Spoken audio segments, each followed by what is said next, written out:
Chapter 3 Unforeseen Challenges. Emma's days continued in the hospital, following a routine of exercises and quiet contemplation. Despite her curiosity about Alex, she remained confined to her room, her interactions limited to the occasional glimpse through the window.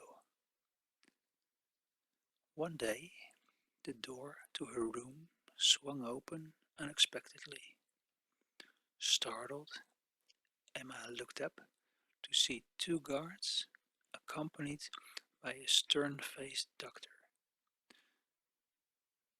"Time for your assessment," the doctor announced, his voice stern and unwavering. Uncertain of what was happening, Emma hesitated. The guards gently but firmly guided her out of the room, leading her down the sterile corridors. They marched along, with Emma in between them, unable to comprehend where they were headed. They arrived in a room she had never seen before. It resembled a laboratory with various devices scattered about. The doctor instructed Emma to undergo a series of tests, some of which were physically demanding. She was required to demonstrate the capabilities of her metal-enhanced limbs, lifting heavy weights and performing precise movements. Exhaustion seeped into Emma's body and she pushed herself through the assessments. The strain of showcasing her new abilities, coupled with the stress of the unfamiliar environment, took a toll on her. Each test felt more demanding than the last, and despite her determination, weariness began to set in. The assessments concluded. The guards escorted her back to her room.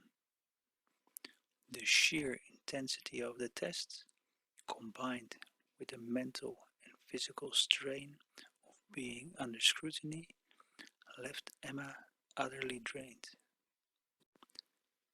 Her limbs felt heavy, and every step she took seemed hard. She collapsed onto her bed, body aching and her mind overwhelmed by the unexpected suffering she had endured.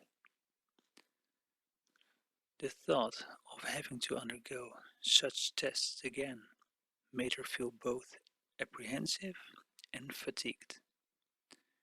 She drifted into an exhausted slumber, hoping to respite from the demanding evaluations and the uncertainty of her circumstances.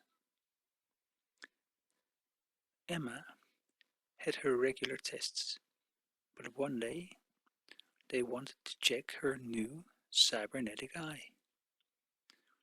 They took her into a room filled with fancy machines and screens. The doctor and some tech people helped her sit in front of a big scanner-like thing with lots of wires. They started some tests to see how her new eye worked. Weird shapes and colors flashed on the screen, checking how well she could see and understand things. Emma did her best to focus on what appeared, but it felt strange, like they were diving into her thoughts. During the tests, Emma saw some unusual stuff on the screen, places and things she'd never seen before. It wasn't scary, but it left her feeling puzzled and curious. When they were finished, Emma felt both amazed and a bit confused by the odd glimpses her new eye provided.